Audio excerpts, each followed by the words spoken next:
안녕하십니까. 정성산TV입니다. 지금 시진핑이 장요사와 류절리를 숙청시킨 와중에 장요사의 옥중 편지가 유출됐습니다. 하지만 벌써 검열을 했는지 바이두, 중국에서 구글 같은 거에는 아무런 정보가 나오지 않습니다. 이거 완전 온라인에서 난리가 났습니다. 정성산TV 좋아요, 구독, 알림은 큰 힘이 되겠습니다. 해방군보 지지문에 관하여 시진핑이 지금 어느 상황인지부터 체크하고 시작하겠습니다. 중국 군 관련 매체로 알려진 해방군보의 보도 흐름을 거론하며 겉으로는 시진핑 지지처럼 보이지만 내용을 뜯어보면 오히려 무시하는 분위기라고 주장했다. 그는 해방군보와 관련해 시진핑이 거의 2주일 정도 기다렸는데 토요일 한 문장이 나타났고 어제도 하나, 오늘도 일면에 또 나왔다. 연속적으로 3편이 나왔다고 언급했다.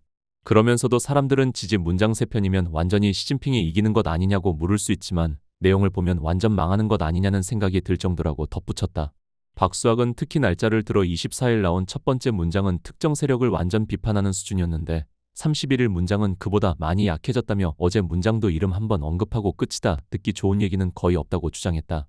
그는 위에서 좀 지지해달라, 문장 작성해라 압박을 하는데 밑에 사람들은 어쩔 수 없이 대충 쓰는 느낌이라고 말했다. 또 박수학은 해방군보 보도에서 나온 사자성어도 언급했다. 그는 거기서도 호화의 유유총시험, 원문 발음 그대로인 이 같은 표현이 나온다며 이를 환우중생, 깃을 바꿔 다시 태어난다로 설명했다.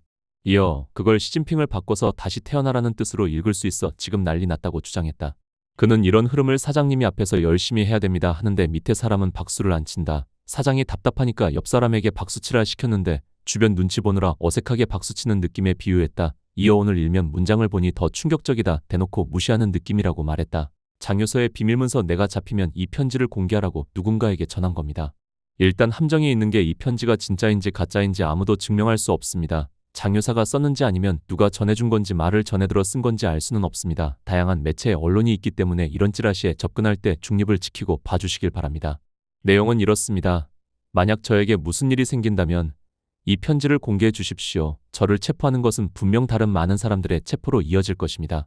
우리가 어떤 규율이나 법률을 위반해서가 아니라 단지 제가 중앙군사위원회 주석 책임제도에 대해 시진핑 동지와 다른 견해를 가지고 있기 때문입니다. 물론 대만의 군사통일, 러시아와의 전략적 협력 그리고 고위 군 장교들의 빠른 승진 문제에 대해서도 상당한 의견 차이가 있습니다. 이러한 차이점들은 당과 군 내부에서 정상적인 것이며 과학적이고 민주적인 중앙집권제를 통해 해결되어야 한다. 그런데 그는 특별한 방법을 사용하여 이를 해결한 것으로 보인다.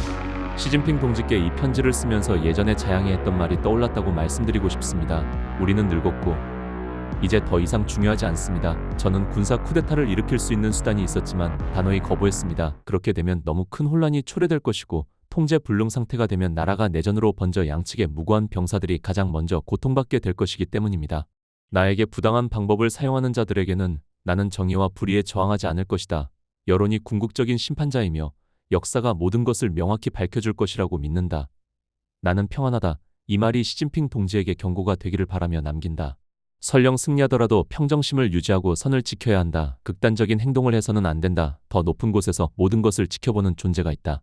제가 확실히 말씀드릴 수 있는 것은 만약 제가 체포된다면 그것은 쿠데타, 즉 3명에서 5명이 꾸민 음모에 의한 것이며 중앙위원회 정치국의 집단적인 논의 없이 진행될 것이고 그럼에도 불구하고 중앙위원회의 이름으로 실행되고 발표될 것이라는 점입니다. 누가 기율과 법을 어겼습니까? 1989년에는 덩샤오핑이 기율과 법을 어겼지 자오찌앙이 아니었습니다.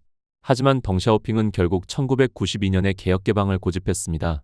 이번에 제가 체포된다면 시진핑은 중국을 북한처럼 만들어 대만의 군사 통일에만 몰두하고 언제든 국내의 계엄령을 선포할 준비를 할 가능성이 매우 높습니다. 체포된 후 어떤 혐의로 기소될지 궁금합니다. 첫 번째 혐의는 분명 중앙군사위원회 주석 책임제에 반대했다는 것이겠죠. 생각해보세요. 만약 중앙군사위원회 주석이 지난 몇 년간 군 내부의 부패의 진정으로 책임이 있다면 제가 그에게 반대하겠습니까? 제가 반대하는 것은 주석 책임제를 지나친 세세한 간섭과 모든 사람이 자신이 모든 일의 천재 전문가이자 뛰어난 지휘관이라고 생각하게 만드는 가부장적인 제도로 바꾸는 것입니다. 마오쩌둥조차 군대를 그렇게 통제하지는 않았습니다. 인민군을 당의 군대로 만드는 것 자체는 나쁘지 않지만 자신의 개인 군대로 만드는 것은 가장 끔찍한 일입니다. 빠른 속도로 승진하는 사람들은 원칙 없이 충성을 맹세하고 군대는 시진핑을 모범 군인으로 묘사하게 됩니다. 이는 문화대혁명 때와 똑같은 수법입니다. 당시에는 정보가 제한적이었기 때문에 선전이 효과적이었지만 지금은 정보가 넘쳐나기 때문에 아무도 진심으로 당신을 위대한 지도자로 숭배하지 않을 것입니다. 그렇게 하면 더 많은 사람들이 당신을 싫어하게 될 뿐입니다. 온라인에 영상이 있고 모두가 봤습니다. 시진핑 동지가 회의에 나타나자 모두가 북한의 김정은처럼 일어나 박수를 쳤습니다. 현장에서 제 반응을 여러분도 보셨겠지만 저는 역겹고 불편한 기분을 느꼈습니다. 이것 또한 중앙군사위원회 주석 책임제도에 반대하는 행위입니다. 해외에서는 온갖 과장된 보도가 난무하고 있고 시진핑 동지와 나 사이의 내부 권력 다툼에 대한 보고가 군정보부로부터 끊임없이 들어오고 있습니다. 저는 그저 웃어넘길 뿐입니다. 만약 제가 체포된다면 문제는 우리 체제 자체에 있는 겁니다. 체제가 개혁되지 않으면 누구든 다음 희생자가 될 수 있습니다. 당의 영도란 당 최고 지도자가 모든 것을 세세하게 통제한다는 의미가 아니라 지도자가 당원들을 이끌어 규칙과 전략을 수립하고 모든 당원이 이를 준수해야 한다는 것을 의미합니다. 이는 당의 영도 아래 있는 군대에도 동일하게 적용됩니다. 중앙군사위원회 주석 책임제는 중앙군사위원회 주석이 집단 영도에 따라 책임을 진다는 것을 의미하며 전시에만 중앙군사위원회 총사령관이 군 총사령관을 겸할 수 있습니다. 평시에는 중앙군사위원회 주석이 전략 수립, 시사 분석, 인사 발령 등 모든 사항에 대해 독단적으로 결정할 수 없습니다. 시진핑 동지와 저의 의견 차이는 바로 이러한 부분에 있습니다. 더 심각한 것은 저는 그가 끊임없이 전쟁을 일으킬 기회를 엿보고 있으며 진심으로 전쟁을 일으키고 싶어 한다는 사실을 알게 되었다는 것입니다. 그는 특히 대규모 전쟁을 직접 지휘하고 싶어 합니다. 남중국해, 특히 중국 인도 국경 지역에서의 분쟁은 전혀 불필요합니다. 나는 전쟁 참전 용사다. 지도자들은 전쟁을 일으켜 수많은 병사들의 목숨을 앗아간다. 그리고 얼마 지나지 않아 두 나라의 지도자들은 동지이자 형제처럼 반갑게 악수한다. 현명한 지도자라면 결코 그렇게 하지 않을 것이다. 당시 나와 함께 싸우다 목숨을 바친 병사들과 장교들은 모두 국경 지역에 묻혀 있습니다. 그들의 부모와 형제자매들은 무덤을 찾아뵐 여비조차 마련할 수 없습니다. 평화로운 시기에 이런 비극을 자초한 것은 덩샤오핑의 죄악입니다. 많은 사람들이 모르지만 덩샤오핑은 자신의 권력을 강화하기 위해 1982년에 헌법을 개정하여 중앙군사위원회 주석 책임제를 도입했습니다. 이 제도는 마오쩌둥 시대에는 존재하지 않았습니다. 덩샤오핑은 이를 공개적으로 알리지 않았습니다. 그는 이러한 헌법 개정이 자신의 개인 권력을 강화하기 위한 것임을 알고 있었기 때문입니다. 당시 양샹쿤을 비롯한 중앙군사위원회 몇몇 인사들이 이를 실현하는 데 일조했습니다. 덩샤오핑과 시진핑의 헌법 개정안 모두 사실상 주요 인물들의 결정에 따른 것이었습니다. 전국인민대표대회는 정치국을 거쳐야만 결정을 내릴 수 있었고 반대하는 사람은 누구든 체포되었습니다. 이후 덩샤오핑은 조자양과 호야오방을 제거하고 장안대로에서 탱크를 몰고 총을 쏴 민중을 진압할 수 있었는데 이는 모두 중앙군사위원회 주석 책임제도 덕분이었다. 이 제도가 그에게 절대적인 권력을 부여했던 것이다. 돌이켜보면 덩샤오핑의 수많은 범죄가 그의 가족에게 무슨 이득이 되었을까? 당과 나라 그리고 인민에게 이득이 되었을까? 내가 시진핑 동지에게 했던 조언은 사실 그 자신과 그의 가족을 위한 것이었다. 어쨌든 우리는 같은 동네에서 자랐고 그에게 솔직하게 말할 수 있는 사람은 나뿐이었으니까. 대만을 공격하고 나아가 미국, 일본과 전쟁을 벌이는 것은 덩샤오핑의 베트남 전쟁이나 학생 탄압처럼 간단한 문제가 아닙니다. 그의 가족과 우리나라는 끝없는 재앙에 직면할 것이고 수만 명, 아니 수십만 명의 군인이 목숨을 잃을 것입니다. 그 결과는 상상조차 할 수 없습니다. 만약 전쟁이 장기화되고 반란이 일어나거나 당정이 민중에 의해 전복된다면 전쟁을 일으킨 지도자들에 대한 피해 숙청이 벌어지지 않겠습니까? 생각만 해도 끔찍합니다.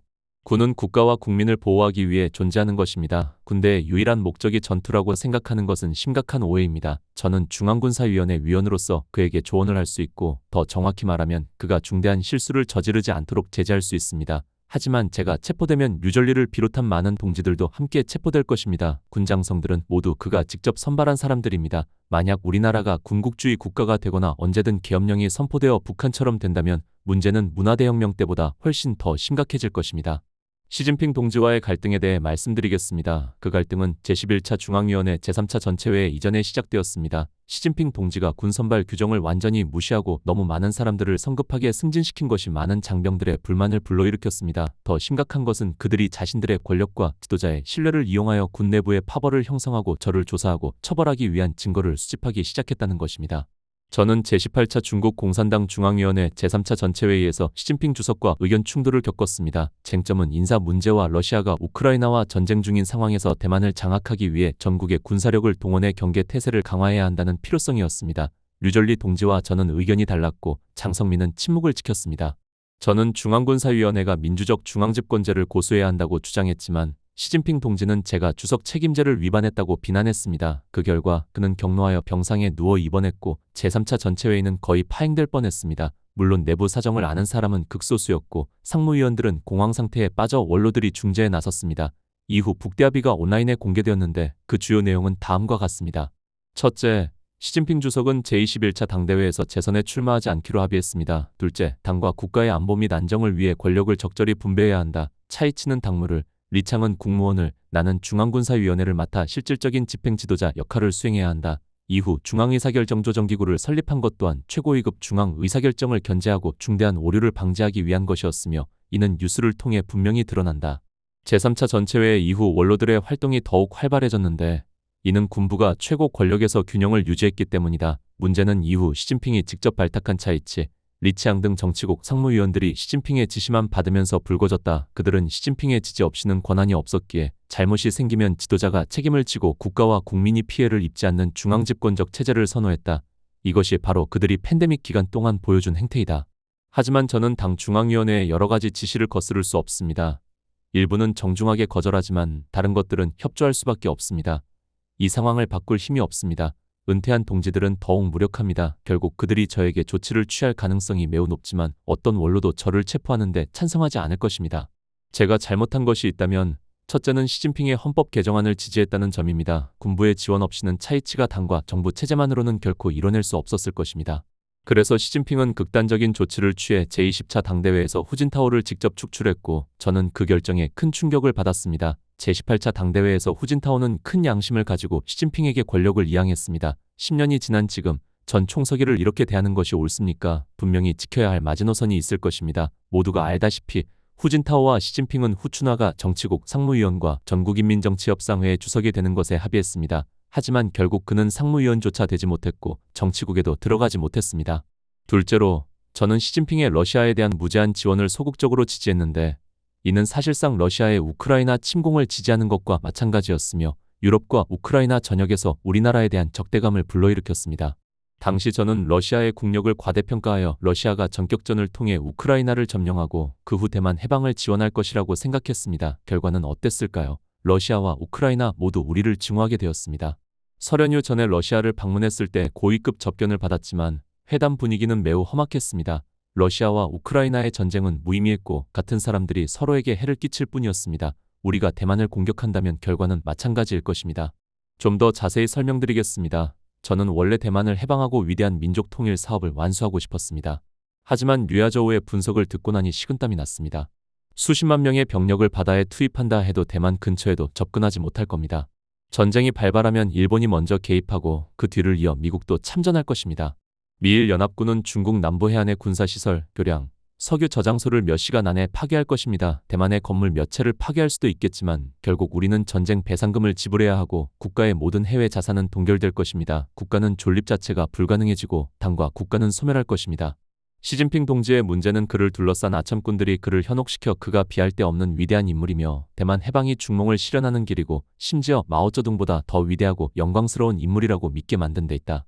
시진핑에게 진실을 말하는 사람은 누구든 뺨을 맞을 것이다. 이렇게 진실을 말하는 류야저우는 현명한 사람이지만 결국 감옥에 갈 것이고 나 역시 예외는 아닐 것이다. 나를 체포한 후에는 분명히 반역죄, 부패죄 같은 혐의를 더 날조할 것이다. 내가 배신자, 매국노, 부패한 관리라는 사실을 전 세계에 알릴 만한 혐의를 찾아야 하기 때문이다. 나는 이미 중앙군사위원회 부주석으로 은퇴하여 안정적인 생활을 누리고 있다. 내가 왜 조국과 당을 배신하겠는가? 러시아와 미국 모두와의 접촉은 모두 국가 이익 수호라는 명분 하에 이루어졌으며 정보 교환은 허가된 범위 내에서 진행되었습니다. 사실 제가 미국과 소통할 당시 그들은 의도적으로 최고 기밀 정보를 유출했습니다. 예를 들어 군사기지 사진, 핵시설 배치도, 심지어 당 및 국가 지도자들의 개인 주택에 대한 매우 상세한 정보까지 보여주었습니다. 그들의 목적은 매우 분명했습니다. 그들은 첨단 기술로 매일 우리를 감시하고 모든 것을 알고 있다고 주장하며 우리가 승산이 없는 전쟁을 시작하지 못하도록 막으려 했습니다. 부패 같은 것들에 대해서 말하자면 제 집에서 트럭 한 대 분량의 미국 달러와 위안화를 빼낼 수 있을까요? 그들은 제 집에서 달러와 위안화를 빼내는 장면을 영상으로 찍을 수도 있고 미국의 주류 언론을 통해 제가 저지른 여러 가지 범죄들을 나열할 수도 있겠죠. 하지만 이런 것들은 모두 속임수에 불과하니 심각하게 받아들이지 마세요. 나와 시진핑의 갈등은 오래전부터 공공연한 사실입니다. 만약 내가 정말로 막대한 재산을 소유하고 있었다면 이미 오래전에 처분했을 것입니다. 내 나이와 지위를 고려할 때 이러한 물질적 소유물은 아무런 의미가 없습니다. 만약 내가 청감옥에 수감되거나 시진핑에 의해 처형당한다면 이러한 것들은 더욱 필요 없어질 것입니다. 그런데 작년에 시진핑 주석께서 제38군 사령관 슈친센의 재판 영상을 보고 싶어 하셨습니다. 저희도 함께 봤는데 정말 가슴이 뭉클했습니다. 5시간 넘게 걸렸는데 영상을 보고 나서 그 충신한 장군을 생각하며 밤새도록 울고 잠을 이루지 못했습니다.